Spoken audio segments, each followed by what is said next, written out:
Breaking news చూస్తున్నాం. సినీ పరిశ్రమలో విశ్వవిఖ్యాత నట సార్వభౌమగా కీర్తిని అందుకొని రాజకీయ రంగంలో కూడా తనకు తిరుగులేదని పెంచుకున్న నందమూరి తారక రామారావు వర్ధంతి నేడు.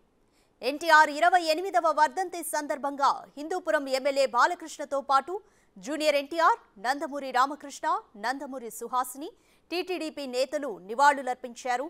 ఎన్టీఆర్ వర్ధంతి సందర్భంగా బేగంపేట్ రసూల్పురా చౌరస్తాలో ఎన్టీఆర్ విగ్రహానికి పూలమాల వేసి అక్కడి నుండి ఎన్టీఆర్ ఘాట్ వరకు అమరజ్యోతి ర్యాలీ నిర్వహించనున్నారు టీడీపీ నేతలు.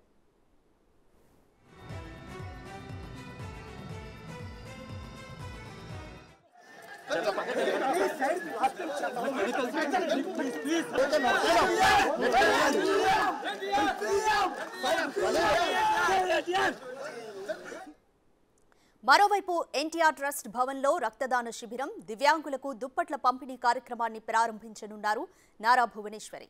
అటు యూసుఫ్గూడ, కృష్ణానగర్లో టీడీపీ నేతలు అన్నదానం కార్యక్రమాన్ని నిర్వహించనున్నారు.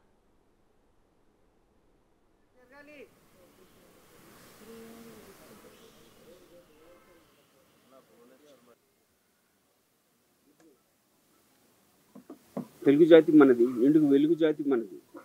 ప్రాంతాలు వేరైన మనందరం ఒకటేనన్న మన విశ్వవిఖ్యాత నట సార్వభౌముడు, పద్మశ్రీ నటరత్న, కళాప్రపుణ స్వర్గీయ నందమూరి తారక రామారావు గారి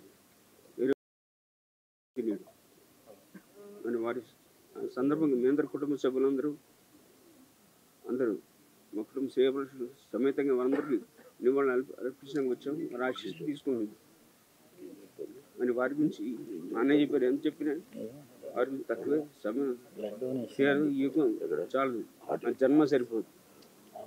ఆయన ఒక కథానాయకుడుగా ఎన్నో చరిత్రాత్మక చిత్రాలు చేశాడు. ఆయన ఎవరు చేయనని పాత్రలు 42 నిజమైన పాత్ర పోషించాడు. ఆయన 2 క్యారెక్టర్స్ పోషించాడు. ఆయన 42 పాత్ర పోషించిన ఆయన అగ్రస్థానం ఉండగా ఎంత తెలిసిన విషయం. 1982లో అగ్రస్థానం ఉండగా ఒక నటుడుగా మళ్ళీ జనం ఇది చేయాలని, సేవలు అందించాలని నిర్ణయం తీసుకుని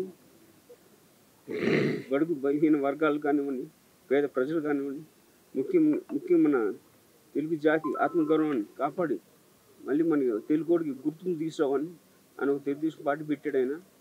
ఆయన పెట్టి మీరు తెలిసిన విషయం. ఆయన ఎన్నో సేవలు అందించాడు.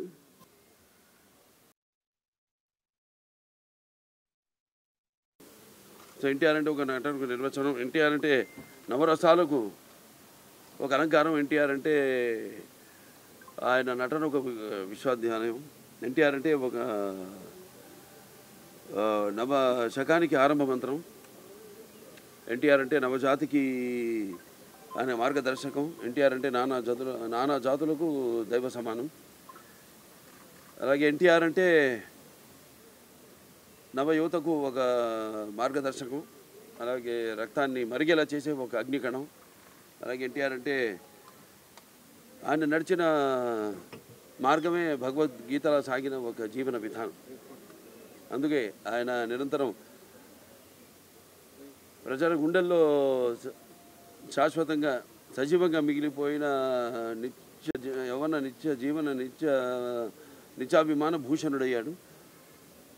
అలాగే నిండు గుండెల్లో చిరస్థాయిగా నిలిచిపోయే నిత్యామృతాన్ని తాగిన ఒక దేవుడిలా మారాడు.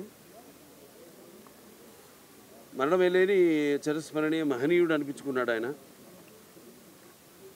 అలాగే ఎవరు అంత ఘనంగా జీవించలేని ఒక మహనీయమైన జన్మను పొందాడు ఆయన. ఆయనకి చావు ఎక్కడ. అందుకే ఆయన నిరంతరం వెలిగే ఒక మహనీయ మాండలిక విధానాన్ని తీసుకొచ్చి ప్రజల దగ్గరికే ప్రభుత్వాన్ని తీసుకెళ్లిన మహనీయుడు ఎన్టీ రామారావు గారు.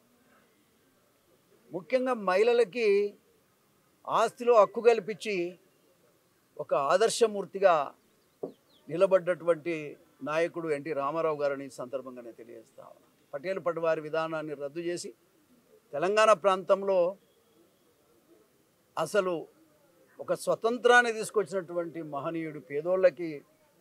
పేదోళ్ళ యొక్క జీవితాలని స్వతంత్రులుగా నడవటానికి వీలు కల్పించినటువంటి నాయకుడు ఎన్టీ రామారావు గారిని సందర్భంగానే తెలియజేస్తాం. ఇట్లా చెప్పుకుంటూ పోతే ఎన్నో ఉన్నాయి. బీసీలకు కానీ ఎస్సీలకు కానీ వాళ్ళ గురుకుల పాఠశాలలు ఉన్నాయంటే ఆయన పెట్టినటువంటి మరి బీజమే అని కూడా ఈ సందర్భంగా నేను తెలియజేస్తాను.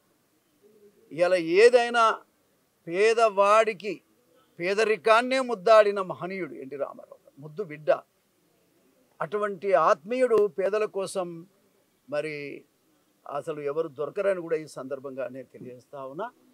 మరి ఎంతోమంది నాయకులను తయారు చేసినటువంటి మహనీయుడు మాలాంటి పేదవాళ్ళకి సామాజిక న్యాయం, అన్నిటికంటే ముఖ్యంగా సామాజిక న్యాయం, ముఖ్యంగా దళిత వర్గాల్లో అన్ని వర్గాలకు సరైనటువంటి సమన్యాయం ఇచ్చినటువంటి మహనీయుడు ఎన్టీ రామారావు గారు. ముఖ్యంగా మాదిగలకు ఆనాడు ఏ ఒకటో రెండో ఎమ్మెల్యే సీట్లు ఇచ్చేవాళ్ళు. కానీ ఎన్టీ రామారావు గారు వచ్చినాక వాస్తవంగా మాలలు మాదిగలు ఇద్దరికి కూడా సమన్యాయం చేసి మరి ఎమ్మెల్యేలలో కానీ టికెట్లు ఇవ్వటంలో కానీ మంత్రి పదవులు ఇవ్వటంలో కానీ అన్నిట్లలో కూడా మరి ముందుకు తీసుకొచ్చినటువంటి మహనీయుడు ఎన్టీ రామారావు. సమన్యాయం, పేదలకు సమన్యాయం చేసినటువంటి నాయకుడుగా ఈ సందర్భంగా నేను తెలియజేస్తా ఉన్నా. నిజంగా ఆయన ఎంత మంచివారంటే ఆయన చల్లని దీవెనలు నాకే కాదు తెలుగు రాష్ట్ర ప్రజలందరికీ కూడా అందుతూనే ఉన్నాయి. ఆయన ఎప్పుడూ నిస్వార్థ జీవి. ఈ పేద ప్రజలకు న్యాయం చేయాలని మొట్టమొదటిగా అంకురార్పణ చేసిందే ఆయన. 2 రూపాయల బియ్యం ఇచ్చి పేద వర్గాలను ఆదుకున్నారు. ఆయన స్ఫూర్తితోనే ఈరోజు ఆంధ్రప్రదేశ్ ప్రభుత్వం మరి ఎన్నో పథకాలు పేదవాళ్ళకు అందిస్తూ ఉంది. జగన్మోహన్ రెడ్డి గారు ఆయన పేరు ప్రతిష్టం చెయ్యాలి అని చెప్పి జిల్లాకు కూడా ఆయన పేరు పెట్టి ఆయన గౌరవాన్ని కాపాడారు. అదేవిధంగా ఎన్నో పేద వర్గాలను ఆదుకోవటానికి జగన్మోహన్ రెడ్డి గారి ప్రభుత్వం ఎంతో ప్రయత్నం చేస్తూ ఉంది. ఇప్పటికి ఎన్నో చేస్తూ వచ్చింది. ఎందుకంటే ఇదంతా కూడా ఆయన ఆశీస్సులు. మొన్న కలిసినప్పుడు కూడా అదే చెప్పారు ఆయన. అమ్మ పెద్ద ఆయన అంటే నాకు ఎంతో గౌరవం, ఆయన ఆశీస్సులు తప్పనిసరిగా అందరికీ ఉండాలి అని చెప్పడం జరిగింది.